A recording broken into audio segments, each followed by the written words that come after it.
wouldn't it be lovely if we were all seen as individuals and not that if there's a woman on the table, she represents all women? No. Yes. If Yeah. there's a person of color on the table, they represent all people of color. It's great to be, to want to learn and to want to be an ally and an advocate. And all of us are just here on this earth trying to be better people and leave this world a little bit better than we found it.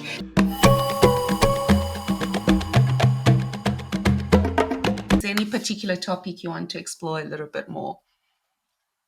I From think we today touched on or so anything? many. Yeah, from today or even from anything. Um, I think the whole thing on expand your library and the deck of diversity that you have. They I once had a conversation with a company.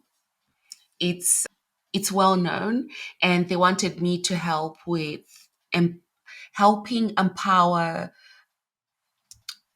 Black children in primary schools because they saw of older people was crime and the reporting and all of that, and they wanted me to come in and empower them.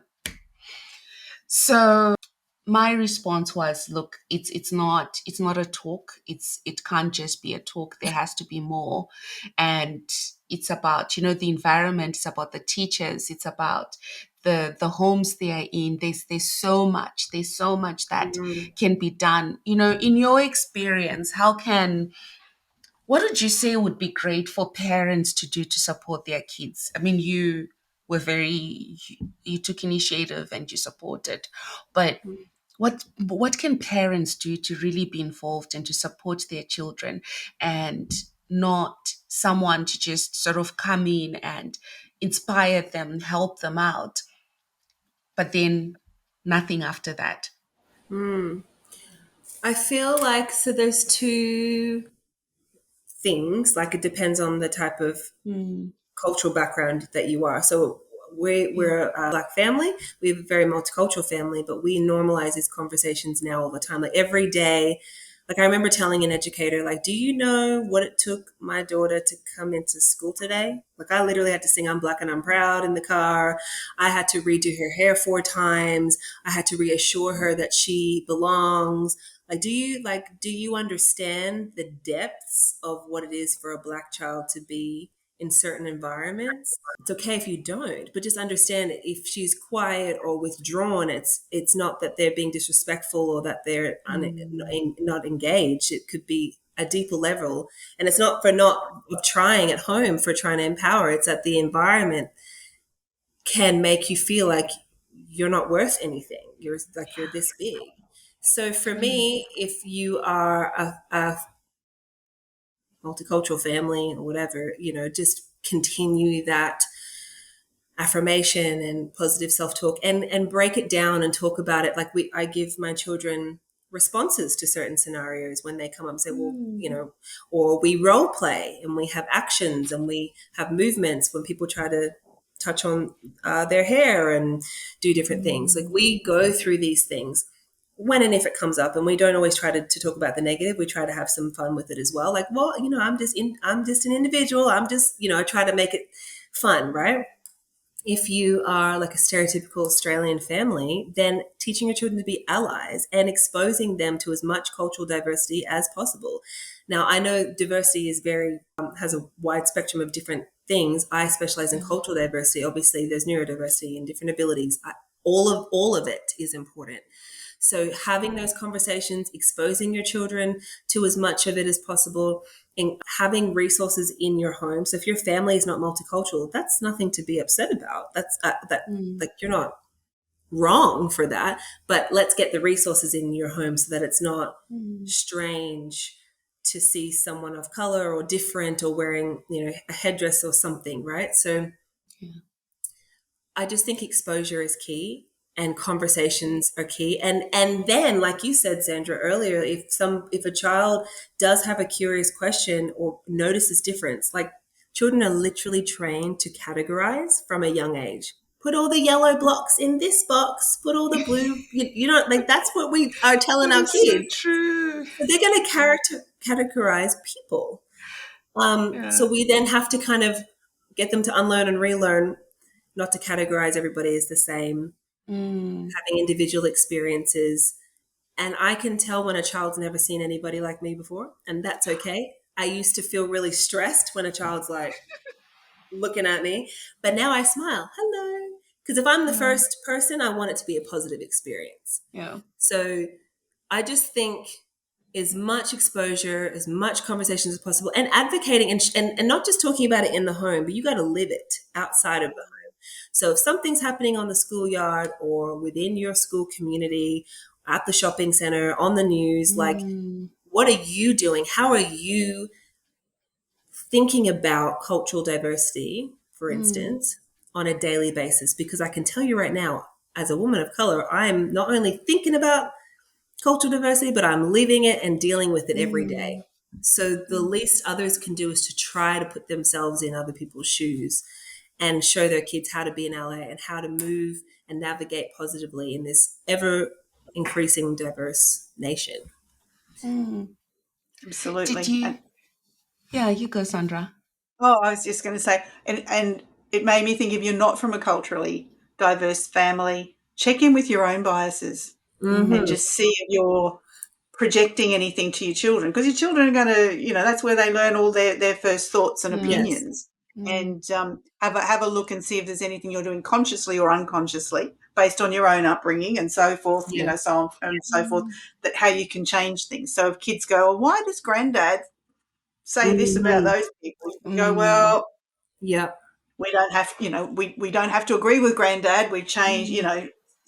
I'm just, No, I don't know where I'm going no, with this. you hit the nail on I the get head. it. Ideas and biases and that sort of stuff does come from somewhere. And Mm-hmm. Exactly. if your kid's saying or doing something, you know, check in with, oh, where did they get that from? Did they Mm. get that from me? Am I projecting something? If I see a person of colour down the street, do I hold my handbag a little bit more closely? Mm. You don't know if you do, you don't know if you don't. Some Mm. people might do, Yeah. just, and you might be a little bit totally unconscious that you're doing it, but a child's going to pick it up. And ask Absolutely. yourself why you do it Mm. as Yeah. well. Where's that come from in your own mind? If you say, well, look, I'm open and accepting of everybody. Oh, Mm. am I? Yeah. Would I behave differently to someone who looks like me versus someone who doesn't? Mm. Potentially, it's ingrained Mm. in us. We're hardwired to do that, but we can Mm. overcome it with just a little Mm. bit of thought and going, oh, why did I just do that? Yeah. Absolutely. And And mm, everybody has it, right? Like everybody Yeah. has bias. That's the way our brain processes information for safety in the Mm. in the ye old days, right? So, but it's what we do with that. Like you said, Sandra, do we act on that, or are we going to allow that bias when it comes up? Are we going to go, oh, am I going to clutch my purse? I'm doing that thing. Let me Mm. chill out. So Yeah. I, I have definitely. We all have areas to grow in, and so I don't ever proclaim to be perfect. But Mm. it's what are we doing with that information? I'm trying to constantly learn. I'm okay to be checked. I've worked with a lot of multicultural and First Nation communities, and I have been told you're wrong, and I'm like I Mm. apologize. Let me go back and do some work. You Yeah. think you're doing the things, so I'm not. But I'm the difference is I'm okay to get it wrong because I'm gonna keep trying to get it right Mm. as long as we're trying. So I agree with And everything you're saying, Cindy, for sure. and that's all we ask for, right? Is the trying. There was this. I don't know if you both saw. There was a huge uproar, and I'm glad it was an uproar. There was a book owner, I think in Melbourne or something, that tweeted, or what do we say now? X, like how do you even say that? It's X now, but how do you say? Elon, They tweeted about how they are tired of seeing, you know, diverse books. Why can the cover just not be a white man? Why can covers just be white children playing together? Why do we need to have, this is why not do the we need to have 1960s. this is 2024, and this is a very affluent person in society, and they found it okay to actually get onto a public platform and say those things. And they're like, I'm tired of this. I'm tired of seeing these books. I want books that represent Oh my this, lord. and I couldn't believe it. I read that and I Mm, thought, wait, what? yeah,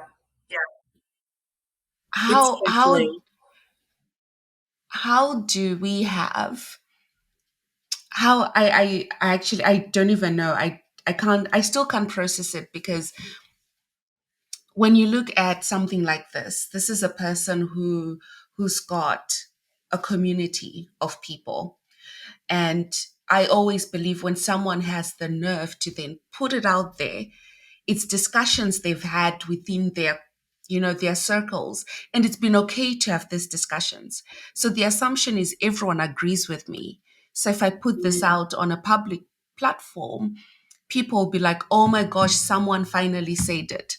mm, But yeah. it just made me so sad for her, to be honest, because she gets to miss out on so much because of the biases and the blinkers that she's decided to wear. But I don't understand how we are in 2024 and there's still that sort of thinking. Mm, yeah. Why is it a threat? Like why is seeing different children on the cover of a page, what of a book, why is that a threat? How is that a Mm, threat? yeah. I think as well, like people, you hear a lot like, get over it. Like, I Mm, wasn't born in that time, or I'm not racist, or whatever. And it's like, yeah. it really isn't all that long ago that a lot of different things Mm, happened. And we really haven't had a lot of time for positive representation of certain groups. yeah. And I'm not saying that I want to see myself in every single page of every single book ever published in the world. But knowing the statistics are there of the how many black authors there are, how many stories of leading characters in books and movies and television shows, like we're increasing and it's getting great, but it's only been a short Yeah. period of time. And I was literally speaking to my husband's dad, my father-in-law, like a month ago, where he grew up in the South and was being called boy and was working for like nothing and had like a, no rights, was treated horribly. And so then when he got older and he would move into the workforce and Martin Luther King, like, that was someone who actually made a difference for him in his lifetime. He was like, you can't tell me nothing. Like, I haven't had rights. My mama didn't have rights. Now I've got rights. This man's in his 70s. It wasn't that long ago. Wow. So then you look at the history here in Australia with the First Nation people here. It's like it's not that far away. Yeah. That Boundary Street in Brisbane was a literal boundary that Wow. you could not cross. That's what it's there for, to keep people in and out. So for me, I just think like, wow, y'all can't, just let everybody be, let everybody have a good time. Like for people, whoever that woman was, it's like you said, I feel sad for them. Yeah. Like my mom is white, my dad is black. I have the literal best of both worlds. So I can see things on both ends, and our families have conversations about things, and we don't always agree, but we sit down together, listen, Mm, learn. We may not ever understand or have experienced certain things, but we at least listen, understand, change our perspectives, educate ourselves. And the rights of people to live and breathe and be on the pages of books shouldn't be something that's questioned yes. on Twitter or X or whatever it's called. No. So, Well, I hope the sales go down in that particular bookshop as a result. Maybe sales of certain books might go up, but you know.